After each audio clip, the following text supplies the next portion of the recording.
Are you ready? A Shot of Wrestling, episode 132. And away we go. Step up to the ring, we got MJP and Green Man. It's the reigning championship team. From Milan to Japan and everywhere in between. Get the up-to-date news on the wrestling scene. So take a shot, boy. Is that the message you got? We about to go live. Are you ready to rock? So take a shot, boy. Is that the message you got? From the fans to the fans, let me hear the crowd pop. So take a shot. Oh yeah, so take a shot. Oh, so take a shot. Yeah.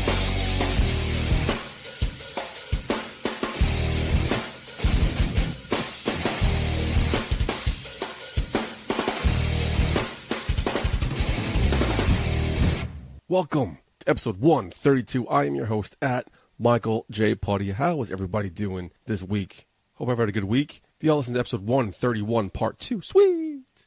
Hope you enjoyed it as much as me and Green Man enjoyed being there in person. It was a great weekend. Much needed getaway from myself.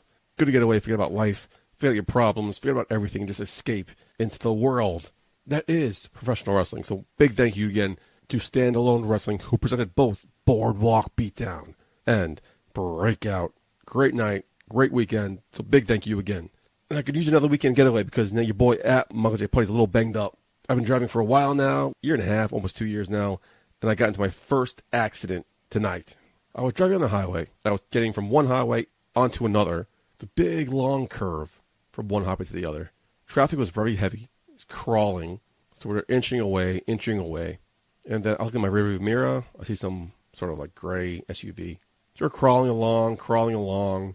I need to go to Mineola, Long Island, to get a tuxedo fitting for my friend's wedding. You know, always a groomsman, never the groom. Anyway, so it's a standstill. It's crawling.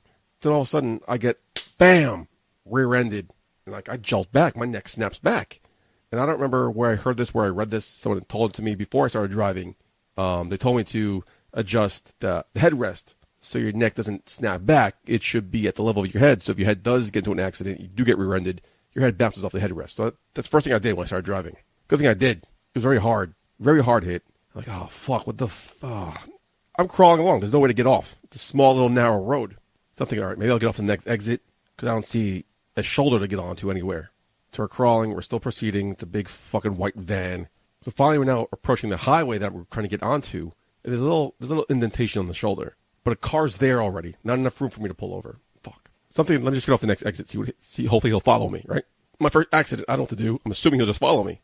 So we're proceeding. I see now the shoulder start to open up. So I'm like, oh, maybe I'll just pull over here. I know what to do. Before I can even do that, this white van who rammed me from behind goes onto the shoulder and breezes right by me. Laughing. The fact that he fucking hit me. Now he's just breezing under the shoulder where you're not supposed to go under the shoulder just to drive away, asshole. He drove on the shoulder. He cuts up. And then now he's zigzagging through traffic. He's in the right lane. He's in the left lane. He's in the middle lane. Goes back to the left lane. Goes back to the right lane. Now I want to follow him because I need his fucking license plate number at least. I got my phone ready. I got my camera ready. As he breezed by me, I'm like, fuck, I missed it. In my rearview mirror, I caught, like, it started with a Q, maybe a G. I'm not sure what it started with. I couldn't get the license plate number. So I tried to follow him to get a quick picture. He lost me. Traffic was too heavy. I couldn't even switch lanes. I don't know how the fuck this asshole was doing. But, you know, he's a fucking asshole. I guess he doesn't give a fuck about anybody else. So now here I am worried about. Now I got a throbbing headache. I just want to throw up. So I decided to, let me just not pull over. Let me just go to my destination since I lost him. So I go to my destination, park, word. I don't want to get out of the car. I really don't want to get out of the car. I don't want to see the fucking damage. I get out of the car, take a deep breath, go to the back of my car, and boom, nothing. No dents, no scratches. There's some white marks that weren't there before. So I'm like, by the grace of God, whomever you believe in, somehow cover my ass today. So big relief. Big relief. Now I'm all shaky. Because it's my first accident. And now it wasn't the accident itself because there was no damage. I was okay. I got a headache. I got a pain in my shoulder. I got a pain in my neck. But that's usually there. So I don't know if it's the fact that I slept wrong or the fact that I got into an accident and whiplash. But I got to the tuxedo place. The guy asked me, hey, Mike, how you doing today? I tell him, actually, I'm okay. No, I'm not. I got fucking rear-ended. I'm fucking pissed. It's like, what happened? I tell him what happened. He goes, oh, bro, I'm shaking. My hands are shaky for some reason. He tells me, just sit down, relax, take it easy. We're not in a rush. Just take your load off, unwind, take a deep breath, Tell somebody to get me a bottle of water. I drink a bottle of water. He's like, no, take your time. I try to get up. He's like, no, bro, just relax. Sit down. They wouldn't let me get up. They started telling me stories about their accidents. They made sure I finished my water. It was just great customer service. Thank you for taking care of me, even though I didn't need it. So it's Foresto's out in Mineola. If you need a tuxedo for any occasion, check those guys out. Great guys over there. Foresto's, Mineola. Thank you so much. Now I'm nervous about getting home. I'll take the side streets. Because fuck that. I'm not dealing with the highway. I don't need to deal with these fucking fat assholes anymore. I'm going to go to safe, slow side streets. Took me like 20 extra minutes to get home. That's fine. I'll deal with it. But yeah, get home. Got to call the insurance company. Now, do I call the cops? Because I had nothing to give the cops. I have no information. I have a license plate of a white van that starts with a G or even a fucking Q. Who the fuck knows? Call the insurance company. They take care of me. Shout out to Progressive. I asked, do I call the cops? They go, it's always a great job to get the cops involved, but completely up to you. You don't have to. So I didn't call the cops.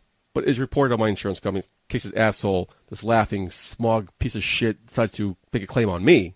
Because he has my license plate number. He's been following me for God knows how long. He fucking rammed into me. I'm sure my license plate is dented into his fucking front bumper. But no. It's funny because I was always worried about going down to Atlantic City for the first time. About something happening to the car, something happening to me, maybe even an accident. Nothing. Smooth sailing back and from Atlantic City. And here we are going to a 20-minute ride, get fucking rammed in the ass by a fucking asshole white van. Fuck that guy. Like I said, I wasn't upset. I mean, the airbags didn't deploy. I was fine. The car was fine, which is a big relief. I'm more worried about the car than myself. The fact that this smug asshole was laughing as he got on the shoulder, halfway on the fucking grass and just zipped by me, that's what pissed me off. That's what made me shaky. Fuck him. Karma hopefully exists, and hopefully it is true. Karma is a bitch. Fuck that guy. Man. Went downstairs to the bar before I came to the studio. Mike gave me a couple of shots, tried to calm me down, told him what happened. All right, let's get off my chest. You know, as Jinder Mahal says, Shanti. Shanti. All right, I think I'm good. Let's get on with the show. Let's get into this week's wrestling replay. SummerSlam, August 26th, 1991. Let's end summer with another iconic SummerSlam in front of a crowd of over 20,000 at Madison Square Garden right here in New York City, New York. The British Bulldog, Ricky Steamboat, and the Texas Tornado defeated Power and Glory, Hercules, and Paul Roma, and the Warlord in 10 minutes, 53 seconds.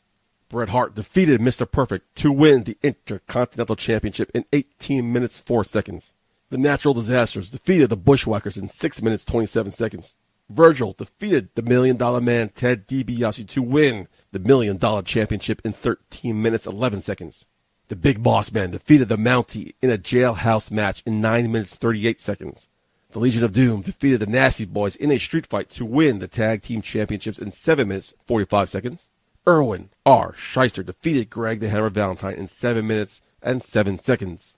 In something that was deemed a match made in heaven, Randy Macho Man Savage married his longtime love, Miss Elizabeth. And in the match made in hell, Hulk Hogan and the Ultimate Warrior defeated Colonel Mustafa, General Adnan, and Sergeant Slaughter in a handicap match with Sid Justice as special guest referee in 12 minutes, 40 seconds. That was SummerSlam 1991. Very memorable. And if you've been listening for a while, that's why I started doing these wrestling replays, is to highlight a wrestling event with an iconic moment and replay the stuff that we kind of forgot about. Of course, the match made in heaven with Randy Macho Man Savage and Miss Elizabeth. But for me, this was a jailhouse match between Big Boss Man and the Mountie. It is a moment I have never forgotten, probably never will forget. I remember watching this match as a kid. I literally saw the Mountie get thrown in jail here in New York City. I don't know why I remember it. Clear as day, I'm sitting in my living room floor, right in front of the TV, watching in awe as this unfolded. And every time I think of the Mountie or the Big Boss Man, I always think of this particular moment. Around that time, I also went to a field trip, my Cub Scout trip. Yeah, I'm a Cub Scout. Always be prepared. To my local police station. They showed us inner workings. They showed us cop cars. They showed us different vehicles. But they also showed us jail cells. And this was the first time I got to see a real-life jail cell in person. Now, I don't remember if this field trip happened before SummerSlam 91 or after SummerSlam 91. But either way, it doesn't matter. Because I always equate seeing the Mountie get thrown in jail to a jail cell that looked exactly like the one I saw. Now, this happened in 1991. I was 8 years old. Probably many of you weren't even born yet. Probably a lot of you weren't even following professional wrestling at the time, which is your big miss out. So go back to SummerSlam 1991 to go check this event out. Great events. Very fun to watch. Anyway, let's move on. let's get into the news. It's in the news with Michael J. Putty. Neville was officially released from his contract with the WWE.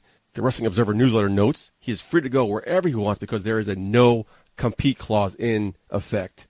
Now, if you remember, Neville was unhappy with the creative. He tried even getting his release back when he quit the company back in October 2017. W officials did not grant the release when he quit because they didn't want him to set a precedent where talents under contract could walk out anytime and go to New Japan Pro Wrestling, where it was very much expected that's where he would end up. Neville's contract was frozen for almost a year before finally being released this week. So goodbye to Neville. Take care, comb your hair. The sad, sad story. Neville was a big, huge talent. Sorry to see him go. So where do you want to see Neville end up? Do you want to see Neville in New Japan Pro Wrestling? Do you want to see Neville in Lucha Underground? Do you see Neville on Impact? Let us know. Inbox at shotofwrestling.com or Shot of Wrestling on all your social medias. Let's see what the future holds for Neville. In other news, my man Batista's in the news. Batista said that when he left WWE in 2010, it was partly out of spite. The on-screen explanation was then Raw GM Bret Hart demanded that he compete whilst in a wheelchair. But however, in an interview with Talk Sports, he said he wanted to develop his skills as an actor, which surprisingly WWE would not allow. He said, and I quote, "I have to say it came from me discovering I was a horrible actor, and I wanted to be a better actor, and I wanted to do it while I was still in WWE. They would not give me the opportunity within the company, so I said I should be given the opportunity to do it outside the company, and they said absolutely not. Well, then I said, I'm going to let my contract run out, and I'm going to leave. That's exactly what I did. I set out to be an actor. You have the likes of John Cena and Hulk Hogan, and more importantly, The Rock. Why not let Batista do that himself? Why not let Batista become a better actor? He could sell the shit out of his movies. Do what you did with The Rock. Do what you did with John Cena. Why not let Batista do that? That's stupid. Really, really stupid. We could have Batista for the last 8 years on our TVs.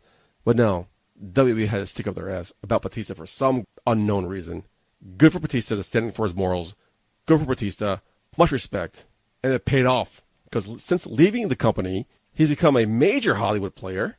As you know, he stars Drax the Destroyer in the Guardian of the Galaxy franchise and Infinity War. He was Mr. Hinks in the James Bond Spectre movie. He was in Blade Runner 2049. And he recently spoke with FlickeringMyth.com, revealing he's still hopeful to land a role in Gears of War, something he has been pursuing for years. And more importantly, he also revealed he has auditioned for Star Wars twice and has been turned down both times. He said, and I quote, "I've actually auditioned for a couple of Star Wars movies. They turned me down. It's always been a dream of mine to be in a Star Wars film. And now I just realized it's been a dream of mine to watch Batista in a Star Wars movie. So J.J. Abrams, whoever the fuck's listening, Disney, your loss. Book Batista in a Star Wars movie. He's built for that franchise. Make it happen. We all want to see it. So fingers crossed. We'll keep you updated." In other news, a weird story that came out this past week on Raw. Former WWE performer Jason Sensation, a name we all know from the late 90s as his really dead-on impersonation of Owen Hart, amongst others, but mainly known for his impersonation of Owen Hart, threatened to shoot himself during Raw at the Scott Bank Arena in Toronto after claiming to get a gun through security. Now, his tweet set out a huge security alert in the arena with police reporting to walk the stands, asking those in attendance, have they seen Jason in the building? Huge chaos erupted. Vince Russo managed to get in contact with him, who told him that the tweet was a joke, and he was home and not at Raw at all. Police also confirmed this when I reached out to them. They released a statement saying during Raw how Jason was never even in the arena. Hugely fucked up. I mean, the story is completely fucked up. I don't understand. I can't even fathom. Why would you even joke about this? Especially in the climate that we live in right now. Why would you joke about sneaking a gun into a mass-populated event and threaten to kill yourself on screen? It's not funny. I don't get the joke. I don't get the punchline here. Well, since then, Jason, the Sensation, tweeted, "I've been detained by police and forced to stay in a hospital after sending out an awful, thoughtless tweet last night. I honestly wasn't thinking. I am sincerely sorry and apologize to everyone and anyone this affected, especially my loved ones at WWE and at Toronto Police. Fuck you. This was a publicity stunt that went horrible. Now we're talking about Jason the Sensation, a name we've not mentioned for the last 20 years. And, but what's the point? Nothing's going to come of this. You're not doing podcast interviews. We're not going to interview you. What was the punchline here? What was the end result of this fucking shitty, horrible heartless joke. Jason the Sensation, you can go fuck yourself. In other news. Now, a fun story I heard about. Completely changing topic. How did Mark Merrow land Sable? Sable was a 10. Now, Mark Merrow's not an ugly guy. Good-looking guy, great build. But Sable? Well, he appeared on Prime Time with Sean Mooney recently to discuss how he met Sable. He was apparently traveling with Buff Bagwell and DDP. They played this pickup game where they would pick out a girl, and that guy had to give them their best pickup line. And you would have to come up with something to get a date, meet them later on, or even just get a phone number. Most of the time I did it was just for a laugh, for shits and giggles. Well, apparently, he revealed while in Jacksonville, Florida, the trio was at a buffet. Sable, of course, caught their eye, and it was Mark Merrow's turn. So Mark Merrow said, and I quote, I think it was my turn, we were in line at the buffet, and all of a sudden, there she was at the end of the line, this beautiful girl. DDP and Buff go, give her your best line. Oh man, till the pressure's on. What I did, I tried to be really creative, so creative, in fact, that it worked when I was in elementary school. When it came to cash out, I gave the cashier a note. Do you like me? Yes or no? I said, see that beautiful blonde over the end? When she comes by, give it to her and tell her it's from me. Sure enough, they watch Sable get the note. Sable doesn't give a fuck, no sells it, doesn't even read the note, no acknowledgement, no reaction. She took it and went to her seat to eat her food. Well, apparently, 15 minutes later, they were getting ready to leave. The same cashier comes over with that note, and it said, maybe. So before they left, Mark Merrow goes to Sable and says, hey, we're wrestling in Jacksonville tonight. And she knew who we were. I left her and her friend some tickets to come. And that's when we first started hanging out together. Not news related at all, but a fun little story that anybody can get anybody, I guess is the technique, is how you approach it. Because Mark Merrow's not in Sable's league. I'm not in Sable's league. This gives hope for guys like me. Okay? Now, if I see a 10, if I see a dime piece, I can be like, all right, Mark Merrow got Sable. Your boy at Michael J. Putty can get so-and-so. So, for you listening, you have hope. There is still hope yet. Don't give up. Never surrender. You see a beautiful woman, do what you got to do. Because Mark Merrow can do it. We can do it. Keep hope alive. Man, fuck Mark Merrow. Ah, man, it's fucking crazy. In other news, the partnership with WWE and Evolve continues to, well, evolve.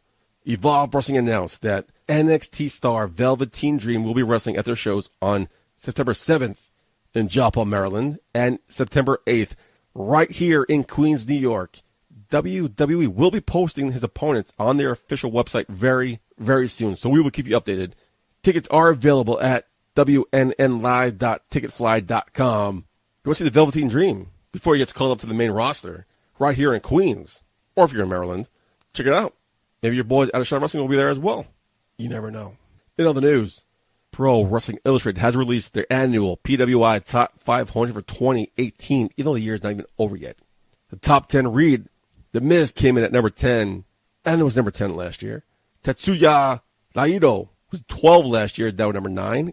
Cody Rhodes lands at number 8, up from last year at 33. Huge jump for Cody Rhodes. Roman Reigns last year was number 4. He came down to number 7, which is mind-boggling. Braun Strowman last year was 34, now at number 6, which is mind-boggling as well. Last year, Seth Rollins landed 16th. He is now number 5. Brock Lesnar goes from 25 to 4. Kazuchika Okada last year was number 1, came down to number 3. AJ Styles lands at number 2, where he was last year, and number 1, up from number 5 in 2017, is Kenny Omega. Not bad top 10. I don't know the criteria they use. Is it in-ring? It can't be just in-ring because Braun Strowman was on the list, and so is Brock Lesnar. It can't just be in-ring. Is it character? Is it matches? Is it promos? What's the criteria for this fucking list? Because Brock Lesnar's number 4? That's preposterous. Braun Strowman's number 6? That's insane. Roman Reigns is number 7. He should be way higher. He should be number 4. Fuck Brock Lesnar. What do you feel about this list? We posted it on our Instagram. Comment. Let us know what you think. A Shot of Wrestling on Twitter. A Shot of Wrestling on Instagram and Facebook. Shot of Wrestling No A on Twitter. Let us know what you think. Do you agree or disagree with the PWI Top 500 for 2018? And finally, let's end on some good note. Former three-time Divas champion, my girl, one of my top divas of all time, Eve Torres, posted on Instagram that she and her husband, Renee Gracie, had welcomed their second child, In an Instagram post, she writes, and I quote, "We are so overwhelmed with love and gratitude. I wasn't sure it was possible for me to fall in love with another little boy all over again, but here you are. Grateful for the ability to give you life, for a healthy baby boy, and a beautiful birth experience. Welcome, Henson Gracie." Now, Henson, she specifies it's pronounced Henson. It's spelled R-E-N-S-O-N. To me, that's Renson. How you get Henson from Renson, I don't know. Reminds me of a good friend of mine. Had a baby girl. They loved the name Gia. He loved it. His wife loved it. They decided to name this beautiful baby girl Gia. But they spelled it J-I-A. Jaya? So whenever they went to the doctor would always mispronounce her name. Commonly, I don't blame them, calling her Jaya. To the point, they got so frustrated, my friends had to change her name legally from Jaya with a J to Gia with a G. So just a little heads up there, Gracie family. I mean, everyone's going to call him Renson. Why not just call him Henson with an H? Makes no sense. Good luck to this fucking kid. Good luck. But anyway, congratulations to Eve Torres, her husband, and the family for the addition of a beautiful baby child. Congratulations to health and happiness to everybody involved. But that's it for the news. Once again, I am still on vacation. Haven't paid attention. I'm too busy relaxing, doing absolutely nothing. Next week, I go back to work, unfortunately, so my ear will be back to the ground on the wrestling news. More wrestling news is coming. So next week, we have more wrestling news. Not too much filler. Not too much here about Mark Merrow, how he met Sable. You'll have the actual news next week. But that's it. Let's get right into some cheers and heels. Great week of wrestling. Let's get right into it.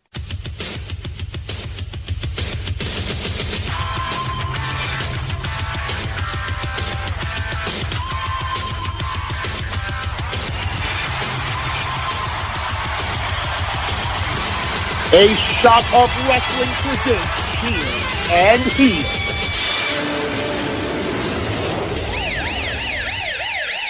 So let's get right into what is becoming my favorite segment of the show, Cheers and Heels. Start with Raw, as we always do. Gonna cheers to Kevin Owens, Seth Rollins match. Great match. Fantastic. Fun to watch. That's my new thing now. It has to be fun to watch.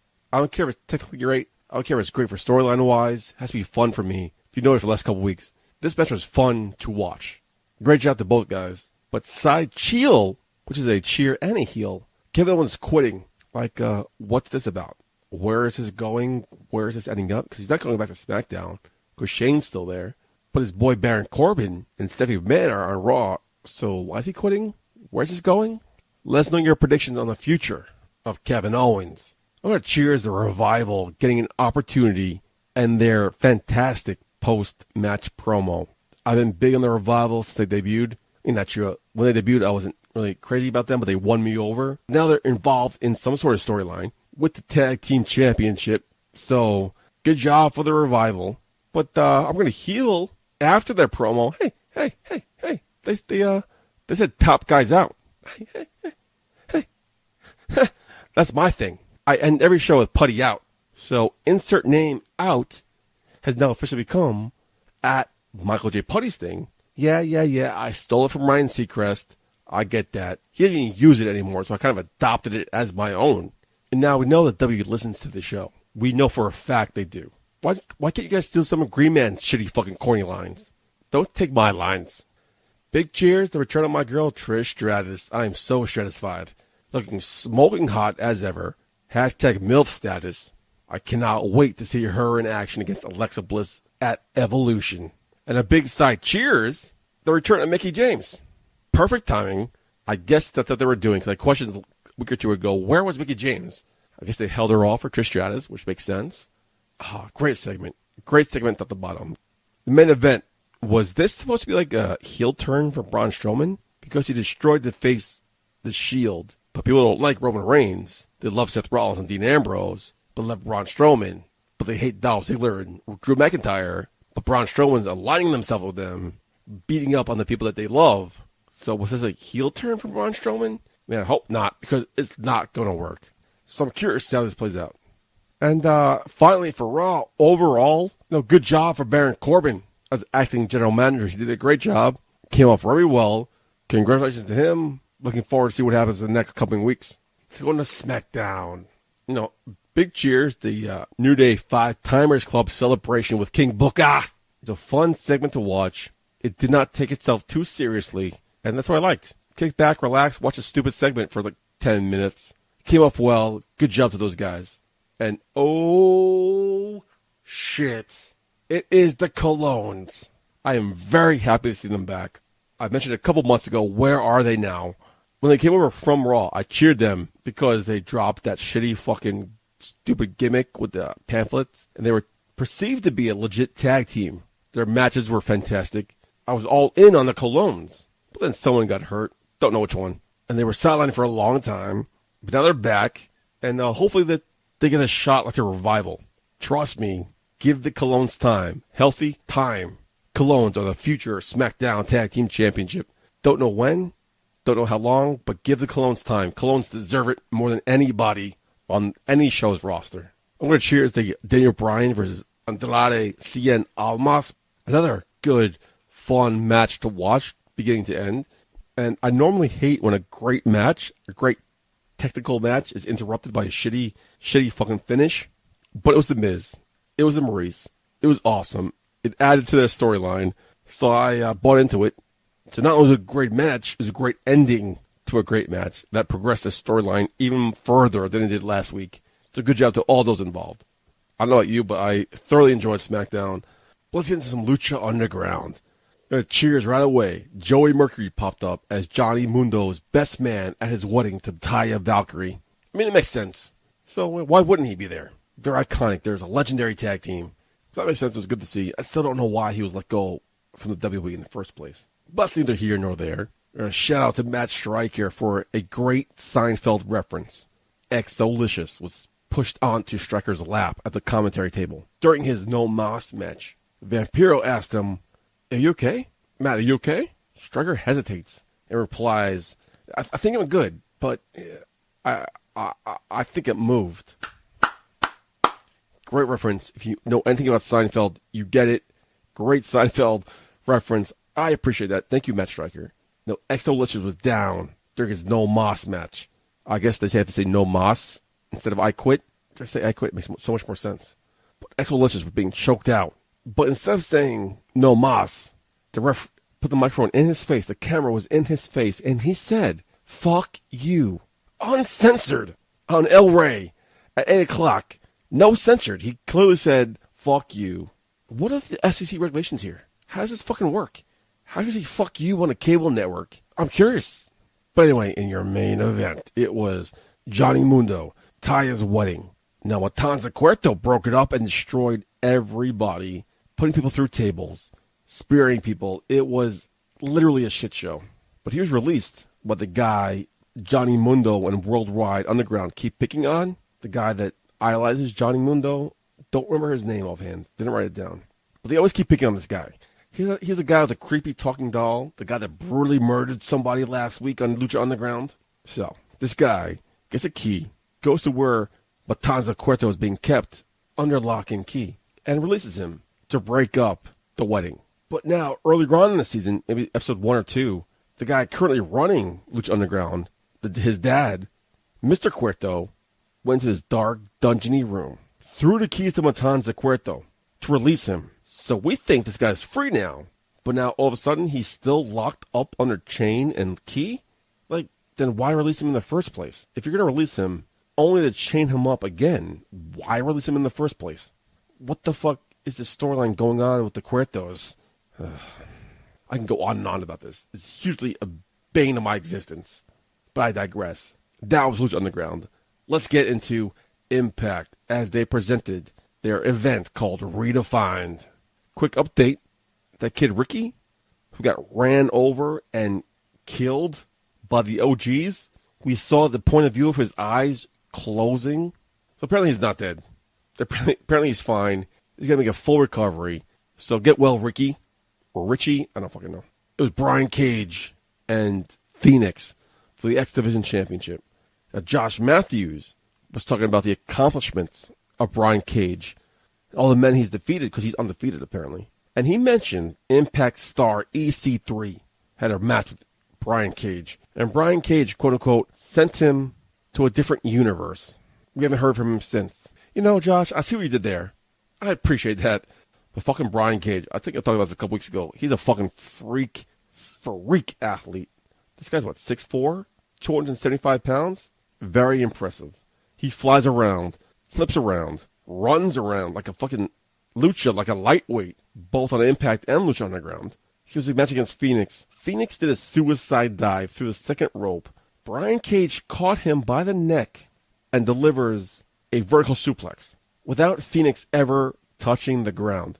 This guy caught this guy going full speed by the neck, makes sure he stays upright, and drops him on a suplex. It was insane. I posted on it on our Facebook page, A Shot of Wrestling. Go check it out. It was clearly insane. Hopefully I can get it up on our Instagram, because that was a spot of the week for me. That was insane. But if that wasn't enough, he was on the top rope. He dragged Phoenix to the top rope. Both men are standing on the top turnbuckle of the ring. It's not like one man's on the top turnbuckle, the other guy's on the second rope, like they do sometimes. No, both men, 4 feet were on the top turnbuckle. Brian Cage delivers a freaking power bomb from the top rope. Insane. I have never seen that before in my life. Probably never will again. Both men from the top rope, 4 feet on the top turnbuckle. Brian Cage has the strength and wherewithal, credit to Phoenix too, to deliver a power bomb as both men were falling. Definitely have to check it out. Definitely check that match out. Phoenix versus Brian Cage for the X Division Championship on Impact. That was insane. Oh, man. I'm going to cheers a Smoke Show, because I think I have to. Because not only she's smoking hot, she's smoking hot. But she caused more friction between Grado, Katrina, and Joe Hendry this week. And Katrina got in her face. So it was a big catfight brewing between Katrina and the Smoke Show with Scarlett Bordeaux. I loved it. So hot. So hot. And in your main event, it was Moose and Eddie Edwards going against Killer Cross and Austin Aries. Now, Moose kept calling Eddie Edwards his best friend. Did it last week. He did it this week. And it kind of gave the fact away that Moose was going to turn here. He kept constantly repeating that Eddie Edwards is his best friend, and it gave me the vibe where, like, something's going to happen here. Something's going to happen here. Because when are they best friends? I've watched Impact for a couple months now. They never crossed paths. They never mentioned any sort of relationship at all. So Moose turns on Eddie Edwards. Predictably. It was well done, though. But now we have the trio of Austin Aries, the champion, being backed up by Moose and Killer Cross. I mean, this trio's unstoppable. How's Impact going to answer this? Who's Eddie Edwards going to come back with this? I mean, that trio's unstoppable. Sign me up. Oh, man. Fantastic. Clip of the week was 2 minutes, 50 seconds. It showcased the debut of Drew Galloway on Impact. His debut lasted maybe 30 seconds. I didn't need to see that whole spiel. You guys could have done what you did last week and edited it down to maybe 45 seconds. Would have been much better. But, whatever. I'm starting to give up on the clip of the week. Because they teased me 1 week, and then the next week they fucked me over. So, don't know what they're doing. I don't know if they're listening. I hope they do. But they didn't give me the fucking date or time again. So when did Drew Galloway debut on Impact? I don't know. They didn't fucking tell me. I'll have to fucking Google it. Give me the date and the event, please. That's all I ask for. Look at some ratings. Raw this week drew a 2.877 million, which is down 7% from last week's 3.095 million. Raw was number 3 of the night behind Hannity and Rachel Maddow. Raw, however, was number 1 in the 18 to 49 demographic for the 3rd week in a row. SmackDown this week drew a 2.350 million, which is down 3.6% from last week's 3.437. SmackDown was number 5 in viewership in the night behind Rachel Maddow and Fox News. However, SmackDown was number 1 in the 18 to 49 demographic for the 5th week in a row. The Miz and Mrs. season finale drew 1.161 million, which is down from last week's 1.235. However, the show ranked number 6 of the night in the 18 to 49 demographic. Looking forward to part 2 of this season, as they're calling it, in 2019. Double the episodes. We'll keep you updated when that debuts. Impact this week drew a 225,000 for the special redefined event. It's up 6% from last week's 2.12 thousand. Impact ranked 112 on the cable top 150. Last week's show ranked 131. That is your ratings this week. That is your TV shows this week. That's everything we have for this week. Let's get some go-home thoughts. We were recording the show on Friday, August 31st. By the time the show airs and posts, All In would have taken place. So we have no results yet. But hopefully you guys came down to the Crown Room on Bell Boulevard, Bayside, Queens for our All-In viewing party. If you showed up, I'm assuming you guys had fun. If you didn't, make sure you stay tuned for our next viewing party because you want to be at our viewing party. It's fun, it's raucous, chant, cheer, along with the crowd. It's a good time. Food specials, drink specials, and by the way, it's fucking free to get in. So if you missed our All-In pay-per-view event, Make sure you stay tuned to our Hell in a Cell viewing party at the Crown Room on Bell Boulevard in Bayside, Queens. This is an event you don't want to miss. These parties are getting bigger and better, so get in on the ground floor while you can now. But next week, episode 133, not only will we be reviewing All In, we'll be coming to you live from the fucking Bronx to cover BCW's Fight For It 2. Stat card, we got Azrael defending the BCW Championship. We got the war between PCA and Federated coming to an end. We got the Ace versus the Ace. Now I can go on to break down this card top to bottom, but I think you guys heard me talk enough all episode. So let's dial it up. Pete Rosado, the voice of BCW. Let's have him break down the card in depth, match by match, up for the card for BCW's Fight For It 2. Mr. Pete Rosado, are you there, my friend? Mr. Putty, I am here as always. You know, when A Shot of Wresting calls, I am always there on the other end of the phone. You survived Atlantic City okay? You got home okay? I wouldn't say okay. I got home. That's the good part about it. It was a very long day, obviously. We were there from very early in the morning. And, you know, I don't know how you did it because you guys stood there to the very end. I actually had to leave early to go take care of adult things. And I know as exciting as that may sound in people's imaginations, it wasn't as exciting as people think it might be. But I had to take that 3-hour drive back. But I survived. That's the good part about it. It was a very long day, a very great day at Boardwalk Beatdown, then later at Standalone Wrestling. Fantastic day. Well worth the exhaustion. Now, I don't want to stroke your ego, but, you know, when you left, so did President Donald Trump. I don't know if you have any pull, what the connection is, but when you left, Donald Trump left as well. Listen, we were sad to see him go. I don't want there to be any kind of public idea that there's any connection between me and the redhead in chief. No collusion? That is certainly not no collusion there. Trust me. I am strictly on the other side of the no pun intended, on the other side of the wall from our current redhead in chief. But it's sad. It was interesting to see Mr. Trump at Standalone Wrestling, but sad to see that he left right after me. I guess, you know, he knew that once Rosado left, he had to go because things were about to break down. And from what I hear from how that main event went, things definitely broke down. That's a different story. But Pete, you're here because Boardwalk Beatdown and Breakout are in our rearview mirror. Now we look forward to BCW Fight For It 2. It's going to be a great show. You excited about it? You have to be. Oh, I am super excited. I mean, I'm getting ready to. I mean, we have put together one hell of a show. Obviously, we took August off, and September is really going to be that show that really sets the gears for what we're looking to really put out there. The 3-year anniversary 3 is only about 6-7 months away. So really trying to gear up towards a really big 3rd year anniversary. You know, Mr. Anthony Cole is very proud of BCW being the little engine that did when everybody thought we wouldn't.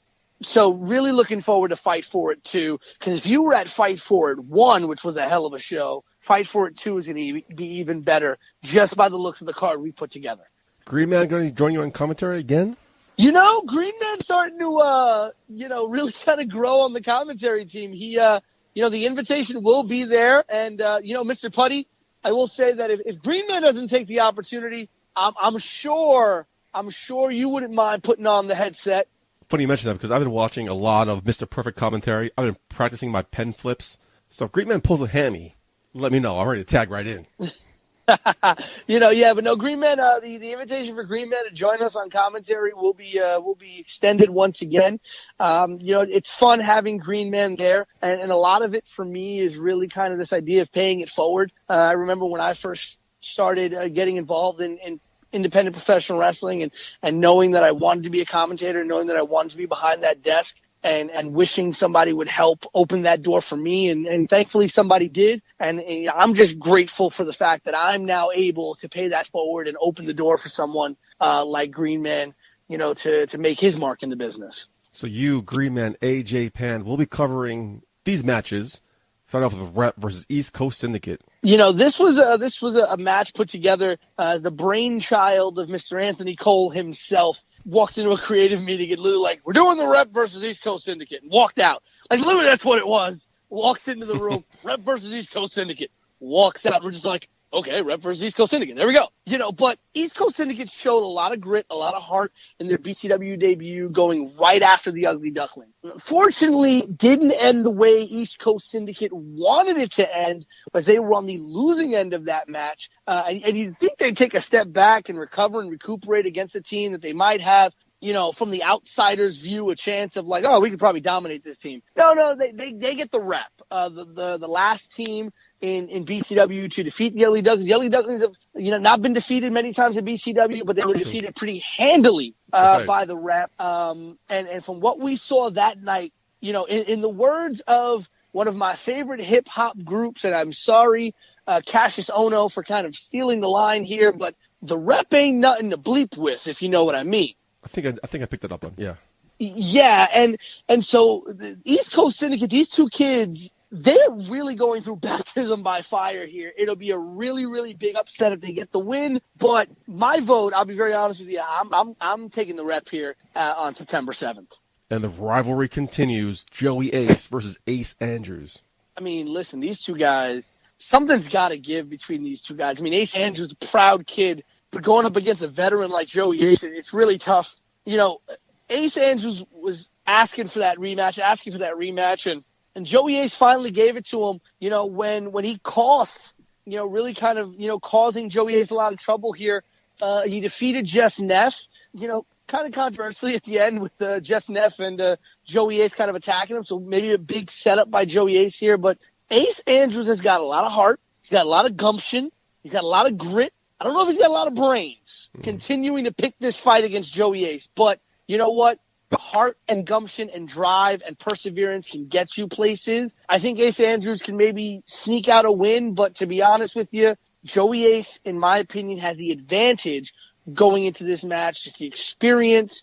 And Joey Ace knows what it is to do anything necessary to win. When we say he's the salty dog, we don't just mean it because he's a salty individual, but this guy knows how to really rub it in, and he's going to look to make an example out of Ace Andrews. I can tell you now, if Joey Ace wins this match, it's not going to be pretty for Ace Andrews. The beautiful, the sexy, the woman who makes my heart skip a beat, Faye Jackson, will go against one half of the Shine Tag Team Champions, Holidead. We are blessed to have this great little working relationship with Shine Wrestling. For anyone who's been paying attention, Lufisto, former Shine champion, Mercedes Martinez, former Shine Tag Team champion, and now Holidead, one half of the current Shine Tag Team champions.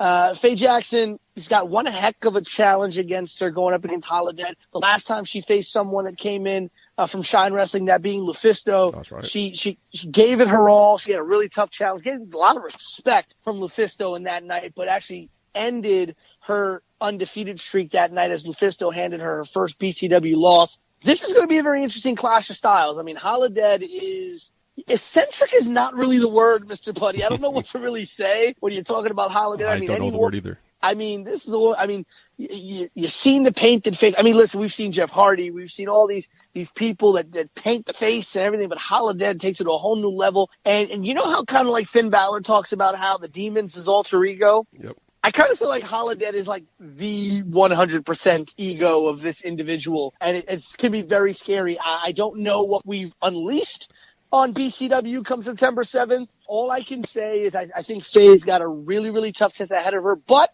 I don't put it past Faye to get past this test. Faye's, not immune to knowing what it is to have a big match. I think that match against Lufisto really took it to a new level with Faye, and Holidead's going to be in for one hell of a match. And when you talk about your heart skipping a beat, Mr. Putty, all I'm going to say is you would not know what to do with Faye Jackson if you had the chance. Oh, it disappointed her so quickly. South Philly's finest goes against the recently controversial Shook Crew. I find it funny. You know how they say you've never seen, Batman and Bruce Wayne in the same place at the same time? You never see South Philly's finest and the Ugly Ducklings on the same BCW show at the same time anymore, do you? Ever since that matchup where South Philly's finest left with that controversial victory over the Ugly Ducklings, you just haven't seen one where the other is. And it just so happens that the Ugly Ducklings are not with us this September. So, very interesting. The boys from South Philly.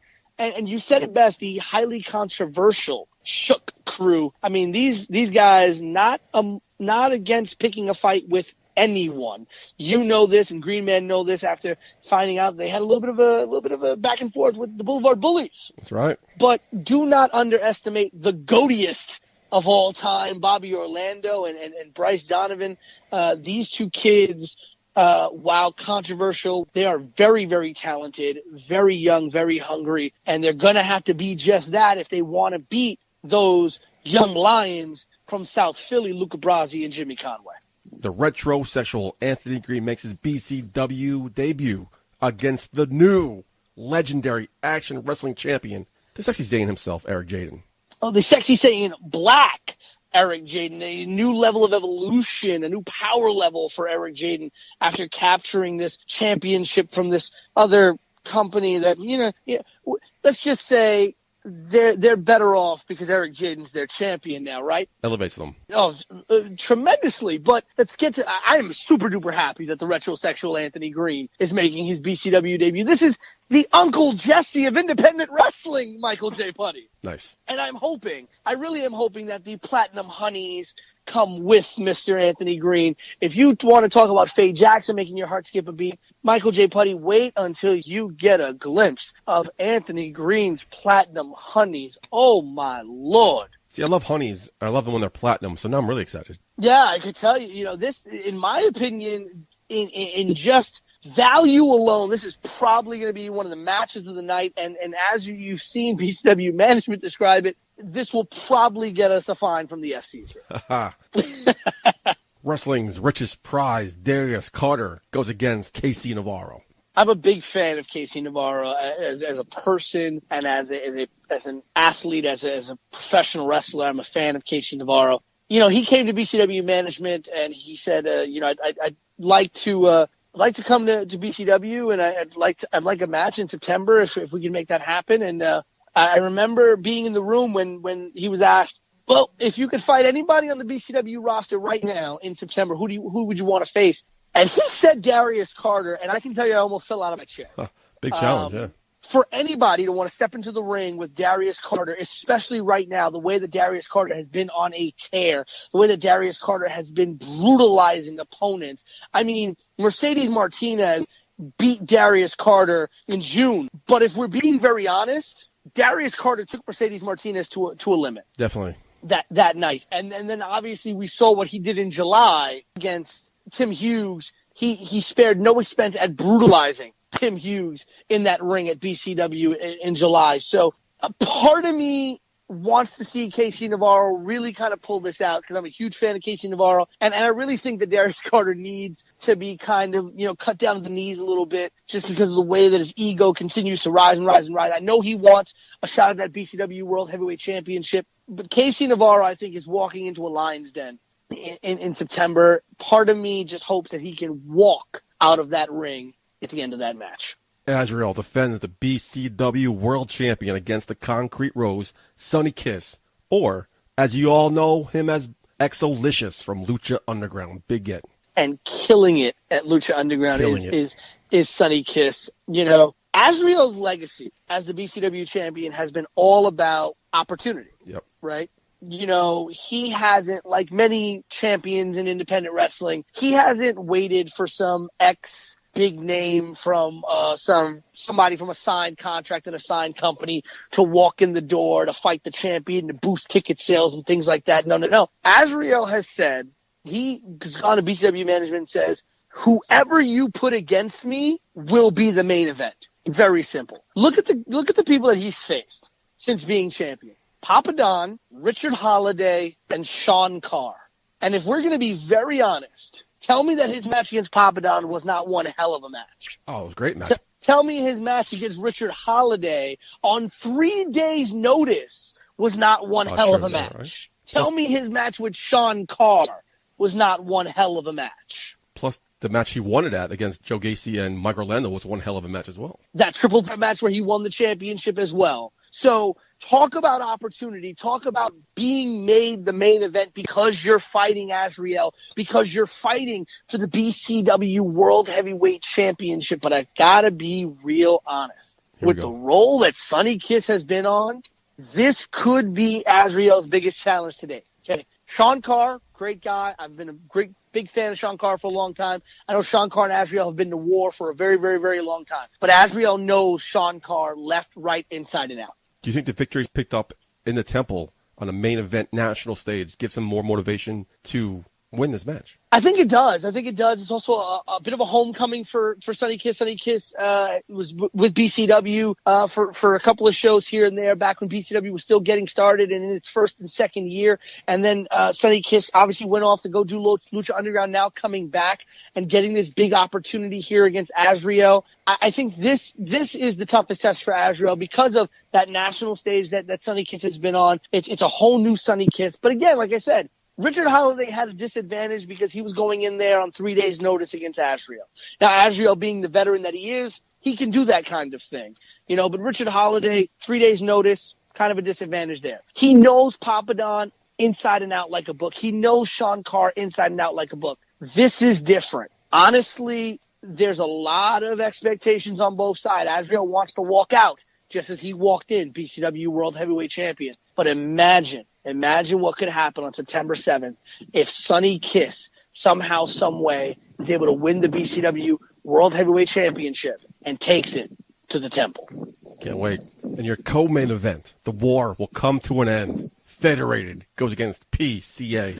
I don't know if you caught the announcement earlier today, Michael J. Putty, but the PCA has announced who their foursome is going to be. They've announced it will be Alvin Alvarez, Rex Lawless, Tasha Steelz, and Bison. It's a very formidable four-man tag team. That is the foursome that will go to war wearing the PCA banner, wearing the PCA colors against Federated. Okay, we have only confirmed. Mr. Martinez has been very tight-lipped. Mr. Martinez has been very, very, very calculating about how he releases the information for who's going to be the Federated Four. We know two. Ali Rex will definitely be in the 4-on-4 matchup against the PCA. And making his BCW return will be none other than Federated South member Ray Fury. And if you remember Michael J. Putty when Ray Fury made his BCW debut. How could you forget? Okay, it was one hell of a debut that night. So he's coming back for this big war, this big final battle. Okay, who the other two members are going to be, we have not yet heard from Mr. Martinez. But if you heard what Mr. Martinez said in the video release statement after the July show, he said that he doesn't care if he has to bring the entire family.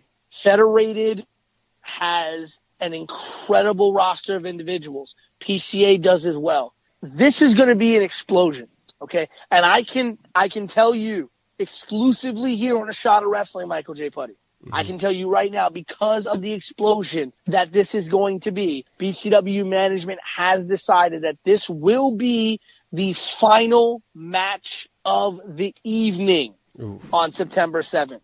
Good way to go out. Okay, this will be the final match of the evening. There's no other way you can do that with the explosion that this match is bound to create. Who are the other two members of Federated going to be? Okay, will it be Brute Van Slyke? We know for sure. We know for sure it won't be Mick Drake. I can tell you that much. We've been told by Mr. Martinez that Mick Drake will actually be representing Federated elsewhere that night. So with Michael Lando out from injury, Mick Drake not being there, who's going to fill this final spot? Who's going to fill the final two spots? We can assume that maybe Brute Van Slyke will be back to represent Federated. He's been a part of this since the very beginning with Federated. So, if Mick Drake's not there, who fills that final spot with Michael Lando out for injury? There's just so many questions revolving around this, and we only have a week to go. So a lot of things have to kind of fall into place for Federated. Could Mr. Martinez actually get in the match? I've had some conversations with Mr. Martinez as the unofficial member of Federated here, and the names he's been throwing around to me, very excited about. Very excited about. So this is the match you don't want to miss. Well, somebody's got to get there. Somebody's got to be in the Bronx. And to be honest with you, Mr. Martinez is a very intimidating man. Imagine if the fourth member of Federated is Mr. Martinez himself. Can't wait. Imagine if Federated brings in another member of Federated South, that the BCW has not seen yet, the BCW has never been exposed to yet. So, I know a lot of the names on the Federated roster, so I'm both excited and scared. As the commentator sitting ringside, I'm excited for this matchup. I'm excited to see, who wins this. But I'm also scared because I know the names that Federated could bring. I know the names that are on the Federated roster, and it's a very scary prospect if they walk in to Fight For It 2, the very aptly titled Fight For It 2. Great card, top to bottom. Pete, thanks for your time. Look forward to this night. Give us a date again. It will be Friday, September 7th. The doors will open at 7 p.m. Show starts at 8 p.m. at St. Helena's Gym. That is 2050 Benedict Avenue in the Bronx. If you're driving, we have an abundance of parking. If you're taking the train, there's the 6 train right there near the Castle Hill Avenue or Parkchester Avenue. Also, after BCW's Fight For It 2, we will be having the official BCW Fight For It 2 after party right across the street at the Evo Lounge. That will be happening right afterwards. I don't know how many people are going to be able to walk after Fight For It 2, but whoever can make it across the street will have a great after party sponsored by Evo Lounge. Sounds good. Can't wait. Look forward to it. Make sure you stick around to next week, episode 133, where A Shot of Wresting will cover the event. Look forward to it. Pete, thanks for your time yet again. Look forward to I'll see you next week. See you next week, Michael J. Putty. Can't wait. Neither can we. Episode 133 for BCW's Fight For It 2. Stay tuned. But aside from that, that's all we got here for this week in episode 132. For Mr. Pete Rosado, I have been your host at Michael J. Putty. Until next week from BCW's Fight For It 2. Putty out. Hey baby, I hear the bell ringing, hip tosses and body slams. Oh my. And maybe you seem a bit confused, yeah baby, but I got you pinned. Ha ha ha ha. But I don't know what to do when I see them with that golden case. They're cashing it in. Authority all in my face. What is a man to do? Good night, everybody.